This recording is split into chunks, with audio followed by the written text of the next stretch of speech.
Hey everyone, so I recently asked you guys to give me questions about Comp Splatoon that you wanted me to answer, and wow, you guys had a lot more than I thought, so I'm gonna start on them today, and it might take more videos to get through all of them, so subscribe if you want to see more. First question says, how do you guys build comps around a weapon? How do you figure out which weapons synergize well with each other? Honestly, a lot of it is just experience and that people have figured them out over time. But let me go with one example, right? Because this one is a class-wide example that generally applies for all of them and is really common. Splatanas and dualies are both really good with each other, and the reason is because they cover what the other weapon is bad at. Dualie is a lot of shots to kill that doesn't do a lot of damage, so Splatana does the damage. Dualies don't have a lot of range. Splatanas have the range, while at the same time, both of them play to a similar game plan. Both of them are really fast. Both of them like to run at the enemy. And so you have weapons that are naturally trying to do a lot of the same thing as each other while making up for the thing the other weapon is bad at.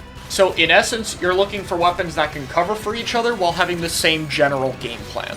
Squidling said, do you prefer balance patches shifting around the meta quickly and unpredictably like in Splatoon 1 or 2, or a more stable meta like Splatoon 3? Splatoon 3 is by a long shot. Look, I know some things get really stale, and personally, there's plenty of things I'm irritated with. We still have not balanced pencil, and the content with the game is done. But there is nothing I hate more in balancing than, well, let's just kick out all the top tiers and make them terrible, and then make all of these other random weapons really good with a massive buff out of nowhere, because that's just boring. I like it when the development of one meta can lead into another and it feels like what came before actually mattered, and what you learned before is important to what kind of meta comes afterward. Splatoon 3 has at least done that, mostly. Does going back to casual Splatoon, like Turf War for example, feel too easy or boring for competitive players? This question's really going to depend on who you ask. But for me, yeah, I don't know. When I play the game casually, it's definitely a bit of a different experience, and a lot of times it isn't as fun to me. But there are still times I will pick a fun but admittedly terrible weapon, go into solo queue, and just do whatever I want. I don't play Turf War as much, mostly because the matchmaking is far worse, and I kind of feel bad being in that mode. However, competitive players might just enjoy playing other things when they have some time. For me, that mode is Salmon Run. Salmon Run is good. Haven't watched a lot of comp, but I've seen the times where the Easter, I'm guessing this means East, like Japan, meta, was different than the Western meta despite everything being the same between the two, same patch. Why is that?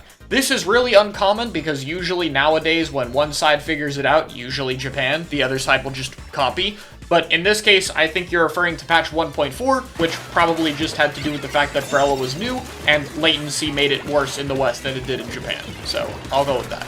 But to make a long story short, Japan is a much larger region that shares the same language and can play with each other much more easily because time zones aren't a big deal, so they're going to be able to figure things out faster and better. It's not really a fair comparison with the entire rest of the scene.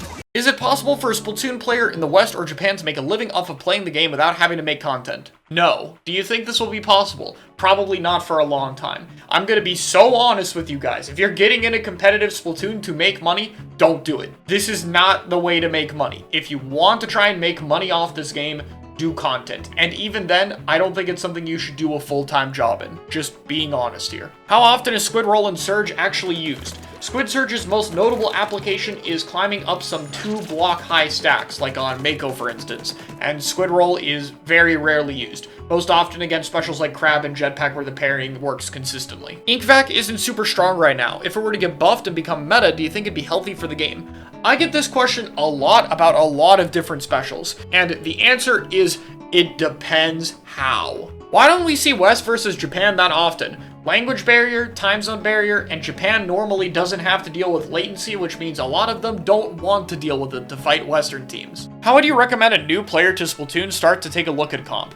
I have a link to the Splatoon Stronghold in the description of like every single video. This is made to be the hub for competitive Splatoon and a good jumping off point to find other resources. So that's where I'd recommend you start out. What rank would you say is good enough to play comp? There is no rank that is good enough to play comp. If you want to play comp, just play it. It does not matter what rank you are. It should not be something you care about. How often are stick controls used in higher level play compared to motion? The last stick player that I remember at a top level of play was Raziel in early Splatoon 2, and that is quite literally the only person I remember. I'm not saying you can't do it, but I will say it is harder. Here's a hypothetical. Who would you consider the better player? Someone who has won 3 high-level tournaments, or someone who has won 1 single high-level tournament in spite of using a low-tier weapon? The person who wins more tournaments. Look, from a storytelling perspective, obviously it's really cool to win with a low-tier weapon. But when it comes to talking about who is the best player, the weapon they use does not matter. It's just going to be who wins more.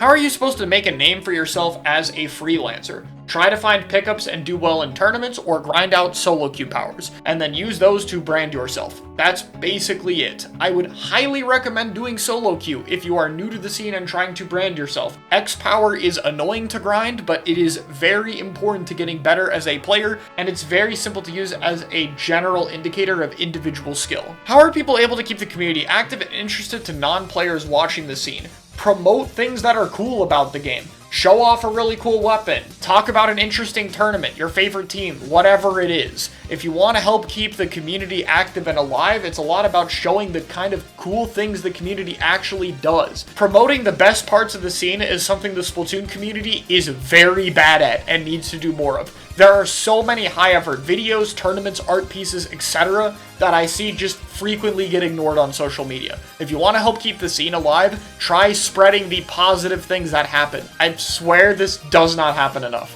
How are comp players able to maintain consistency? That's a secret. We don't. Realistically, just because someone's a competitive player doesn't mean they're consistent. If anything, people could feel very inconsistent. It very much depends on the person. I would say competitive players who are experienced have a bit more variety of practice, they know how to VOD review themselves, and they play with other people who can give them feedback, like in a team setting, and that probably helps. But the secret of competitive players being super consistent is that they aren't. What makes a meta good or bad? There's a ton of different factors to this, way too much for its own video, but I'd highly recommend taking a look at my Splash and Ballpoint video I did last year, talking about what makes a good meta weapon. Because really, it's that, plus the playstyle, plus all of the options in the game having sufficient counterplay. Fun fact while I'm talking about that video though, outside of having matchups that are pretty even with other weapons similar to it, Pencil is actually quite similar to Splash and Ballpoint in terms of opening up other comps, which is funny to think about. What skills differentiate a good competitive player and a good high-level solo queue player? At a competitive level, you have to understand the game at a team scale. You have to understand what your other teammates are doing and how to work with them. Coordination is a lot more important, not just doing what's best for you.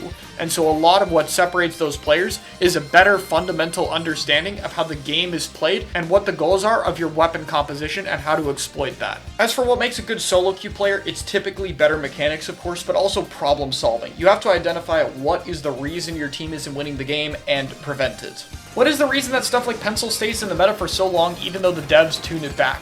Oftentimes it's things not being toned back in a way that really matters for it. In this case, Pencil's matchups against other anchors is still just as strong as it ever was, and while its cooler output was toned back a bit, it's still more helpful to have it on that kind of weapon than it is on something like Zap that's more risky. Because of that, it stays in the meta because the strengths that keep it relevant are still relevant. And that's all the questions this time, but I have a lot more to go over, so we'll have to continue it another time. Thanks so much for watching. I hope you all enjoyed.